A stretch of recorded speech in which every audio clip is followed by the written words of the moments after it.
Welcome back to another episode of MotoGP Mac. So today I was sitting thinking about, this very day next year, I'm shooting this on Saturday by the way, we will know whether or not, Yamaha are most likely going to keep Fabio Quartararo or not. The first test or the first day test will be over at this stage, and we will have an idea of the pace of the Yamaha, what have they done to it over the winter, have they improved it, and what exactly have they done? Have they given Quartararo what he needs? Now, in my opinion, the M1 was built realistically to handle maybe 220, 230 brake horsepower in the chassis.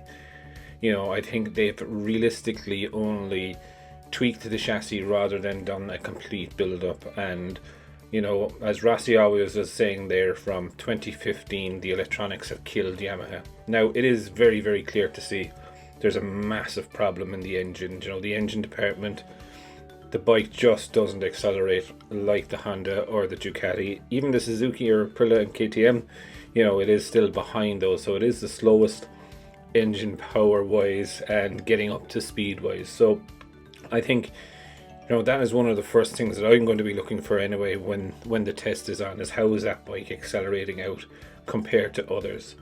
I suppose the next thing then is, when you do add more horsepower, if they do, that is surely going to affect the chassis, how the chassis handles, how it wears out the tires, and it comes into the problem again then with, like they had with the electronics, they can't get the electronics to tame the bike, whereas this time, where originally they were trying to get the electronics to help the bike, I just think it's just going to be maybe a bit of a car crash if it's there. In my view, I realistically think, and I've said this before, I realistically think Yamaha should A, go away and have a look at themselves, but B, go away and have a look at the bike. Is it time to get rid of the M1 and to build something completely brand new concept, new, pushing the boundaries? Look at Ducati.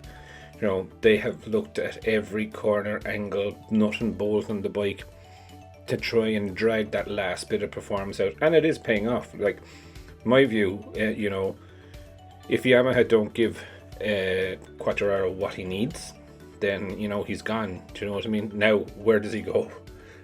We'll talk about that another day, but I definitely think Yamaha need to they need to pull it out of the bag here, or they're going to lose two really good riders, in my opinion.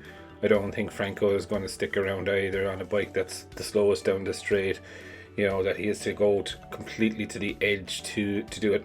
Now, I do admit they did win the championship last year, but I think Pecco is going to be pretty decent this year, and he's not afraid of anyone. Going head to head with Marquez last year was just amazing as well. Not even Rossi would do that in his heyday with Marquez. So, well, except Sepang, but look, let's not talk about that. But yeah, look, I would love to hear what you think of it. I hope you're all excited for the test, and let's get going. I will have more news during the week, and we will catch up soon. See you in the next video. I just want to take a minute to also thank you for watching my videos and the support that you've shown so far. If you haven't subscribed already and you would like to subscribe, it would mean an awful lot to me if you did. I'm starting this channel realistically so that we can all enjoy MotoGP together, with the aim of streaming a live video when the GP races are on.